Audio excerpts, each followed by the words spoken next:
নমস্কার, আপনারা দেখছেন ডিজিটাল খবরলাল বাংলা। আজ শহীদ দিবস 21শে জুলাই।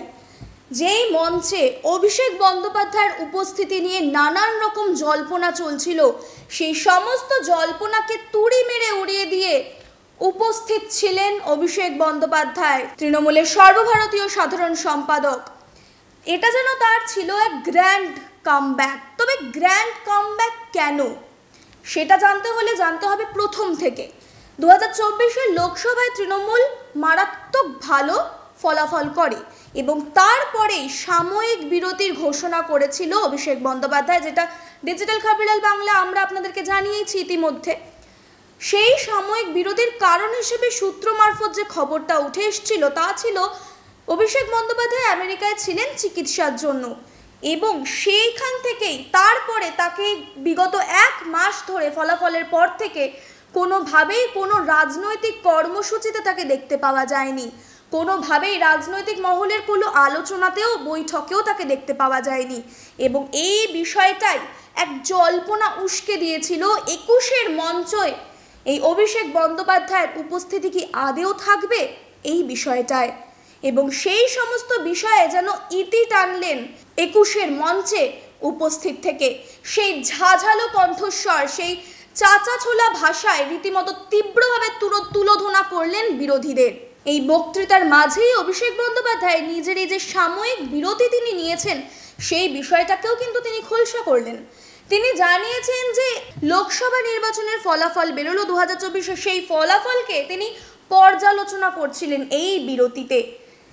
কিভাবে কোথায় হেরেছে, কত ভোটে হেরেছে এবং কেন হারলো, সেই সমস্ত বিষয়গুলিকে তিনি নাকি এই সাময়িক বিরতিতে খতিয়ে দেখছিলেন, এমনটাই কিন্তু তিনি সেই সভা থেকে জানালেন। এই যে 1-1.5 মাস কোন রাজনৈতিক কর্মসূচিতে আপনারা আমাকে দেখেননি, তার কারণ পর্যালোচনার কাজে আমি ব্যস্ত ছিলাম।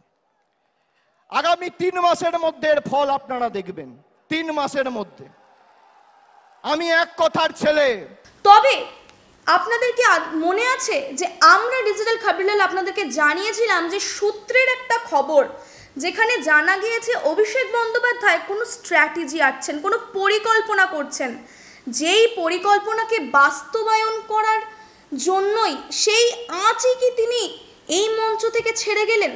তার এই কথার মাধ্যমে কি এই আঁচটাই দিয়ে গেলেন যে তিনি কোনো স্ট্র্যাটেজি এঁটেছেন, সেটাই তিনি বাস্তবায়ন করতে চলেছেন। কেননা তার বক্তব্যের সঙ্গে তিনি আরও একটি কথা যোগ করেছেন যে এই যে পর্যালোচনা তিনি করেছেন, এই পর্যালোচনায় কি উঠে এসেছে এবং তার ফলাফল কি হবে সেটা আগামী 3 মাসে সাধারণ জনগণ দেখতে পাবে। তাহলে তো এখান থেকেই স্পষ্ট হয়ে যাচ্ছে তিনি সত্যিই কোনো গোপন পরিকল্পনা করছিলেন। তাই সূত্রের যে খবর পাওয়া গিয়েছিল সেটার সত্যতা ঠিক কতটা সেটা তো আগামী 3 মাসেই বোঝা যাবে। তৃণমূল সুপ্রিমো মমতা বন্দ্যোপাধ্যায়কে বারংবার ভোটের প্রচার থেকে শুরু হোক বা এমনি কোনো বৈঠক, সেই সমস্ত বৈঠকে বারংবার বলতে শোনা গেছে যে বাংলায় বিজেপি হোক, সিপিআইএম হোক অথবা কংগ্রেস হোক, সকলকেই তিনি বিরোধী মনে করেন।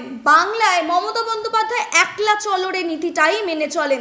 তবে অভিষেক বন্দ্যোপাধ্যায়ের বক্তৃতাকে যদি ভালোভাবে শোনা যায়, সেখানে তিনি যেমন বিজেপিকে তীব্রভাবে তুলোধনা করেছেন, চাচা ছোলা ভাষায় একেবারে তুলোধনা করলেন, কিন্তু অপরদিকে সিপিআইএম বা কংগ্রেসকে কোনোভাবেই তিনি কিছু বললেন না। তিনি যেন তাদেরকে বিরোধী দল বলে মনেই করলেন না, নাকি ইন্ডিয়া জোটের শরিক দল হওয়ার কারণে তাদেরকে কিছুটা বাঁচিয়ে চললেন। এই সমস্ত কিছুই কিন্তু মনে করছে রাজনৈতিক মহল, রাজনৈতিক বিশ্লেষকদের মাঝে রীতিমতো শোরগোল পড়ে গিয়েছে যে ঠিক কী কারণে মমতা বন্দ্যোপাধ্যায় যাদেরকে বাংলা বিরোধী বলছেন তাদেরকেই তিনি বাঁচিয়ে চললেন, নাকি তাদেরকে তিনি একেবারে পাত্তাই দিলেন না, কোনো গুরুত্বই দিলেন না তাদেরকে। তবে সেই সমস্ত বিষয়গুলিকে যদি আলাদাভাবে সরানো যায়, এই 21-এর মঞ্চে অভিষেক বন্দ্যোপাধ্যায়ের উপস্থিতি যেন গ্র্যান্ড কামব্যাক, যেন অভিষেক ব্যানার্জির রিটার্নস, এরকমই একটা উপস্থিতি জানান দিচ্ছে সাধারণ মানুষের মধ্যে। তবে উপস্থিতি থাকলেও মমতা বন্দ্যোপাধ্যায়ের সঙ্গে অভিষেক বন্দ্যোপাধ্যায়ের যেন একটা দূরত্বের আঁচও এখানে দেখতে পাওয়া গেল। কারণ তিনি যে চিরপরিচিত মেজাজে তাকে দেখতে পাওয়া যায়, প্রতি বছরের ন্যায় যে ধারালো বক্তব্য তিনি রাখেন, যে ঝাঝালো কণ্ঠস্বর তার শোনা যায়, সেরকম সক্রিয়তা কিন্তু তার মধ্যে এবার দেখতে পাওয়া গেল না। তবে সূত্রের খবর যেটা, যে অভিষেক বন্দ্যোপাধ্যায়ের সঙ্গে মমতা বন্দ্যোপাধ্যায়ের কিছুটা দূরত্বের সৃষ্টি হয়েছে, অভিষেক বন্দ্যোপাধ্যায়ের মধ্যে কিছুটা অভিমান রয়েছে মমতা বন্দ্যোপাধ্যায়কে নিয়ে।